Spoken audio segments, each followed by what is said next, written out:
Unite with heaven, resonate at the same frequency. Xiefeng. Translation edited by Qin Yu. As long as there is motion, there is vibration.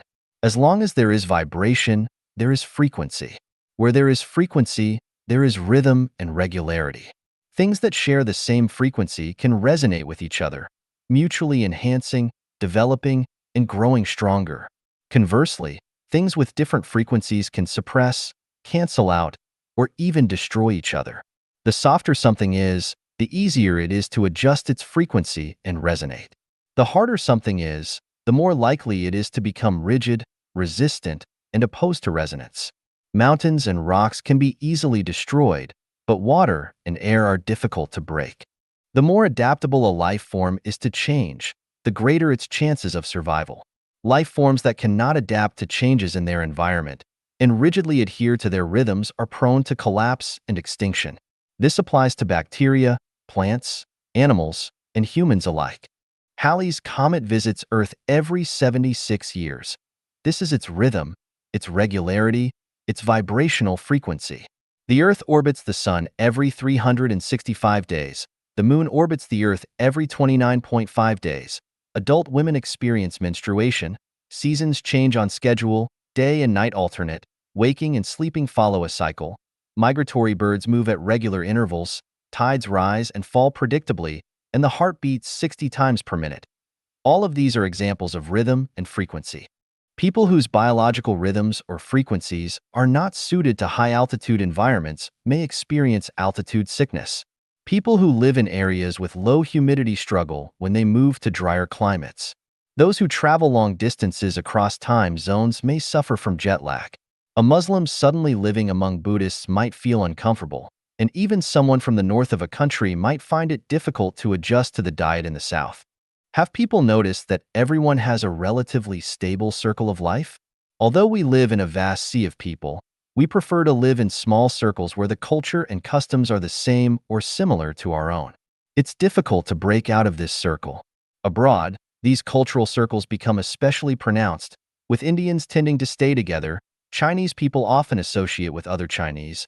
White people frequent predominantly white clubs, and black people tend to gather in predominantly black entertainment venues. Even in a university, students from the same province are more likely to bond with each other. The force behind these unconscious behaviors is frequency, biological frequency. Why do you like someone? Because their frequency matches or is similar to yours. Why do they dislike you? Because your frequency doesn't resonate with theirs. When frequencies can't resonate, there is no harmony, and without harmony, peaceful coexistence is impossible. To thrive, you must strive to resonate with your surroundings. Frequencies can be adjusted. To ensure that a large symphony orchestra plays beautiful, harmonious music, all the instruments must be tuned to the same pitch and frequency. To function effectively within a group and make a significant impact, each person must also tune their mind and thinking frequency accordingly. Biological entities that stubbornly adhere to their own frequencies, ignoring changes, either struggle through life or head towards self-elimination and destruction. What I'm trying to say is that everything is undergoing significant changes. Suppose the sun suddenly rises in the west. Suppose the sea suddenly becomes land, or land becomes sea. Suppose nations, religions, political parties, and families suddenly disappear. Suppose the sun, moon, and stars suddenly lose their light. Suppose natural disasters occur frequently. Suppose hospitals suddenly vanish, transportation and communication suddenly cease, or you suddenly lose all contact with your loved ones, friends, and familiar people. Could you handle it? I know some compatriots who refuse to eat Western food, saying it's unpalatable and that it upsets their stomachs. There was a man in his 30s who, after living abroad for 6 months, one day cried bitterly. When asked why, he said he missed home and his children. Another friend constantly wore a gloomy expression because he couldn't stand the smell of foreigners. A colleague mentioned feeling oppressed in Zimbabwe because of the abundant trees and said he preferred living in Jaiguan Pass, where the vast Gobi Desert offers a broad, open view. I've noticed that people today are extremely fragile, unable to withstand any shock or setback. Modern people can't enjoy the comfortable life our ancestors had 2,000 years ago. Without tap water, they complain. Without public transport, they curse. Without electric lights or phones, they grumble. Without air conditioning or TV, they get irritated. The more comfortable life is, the more fragile people become. The more freedom they have, the less they can tolerate criticism. If things don't go their way, they abandon themselves to despair, self-pity, and self-loathing.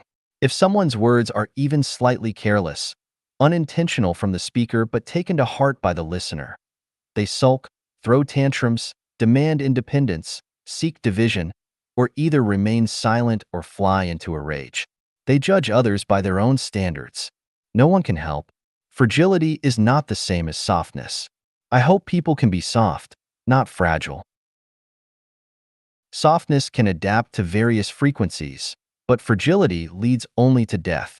The unity of heaven and humanity doesn't just mean heaven-human resonance, heaven-human oneness, or heaven-human holography.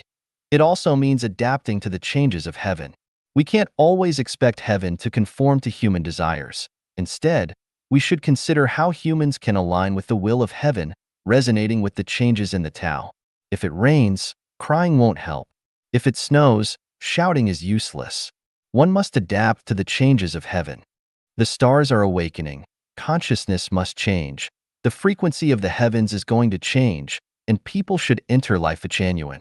All religions will unify into one uniform belief. This is the trend of the times, and we must adapt. We must change the frequency of our minds. If our frequency does not change, the fate of the dinosaurs serves as a warning. Bitter medicine is good for illness. Honest advice is good for life. I earnestly and with sincere care call out to people, the great power is coming. Hurry up.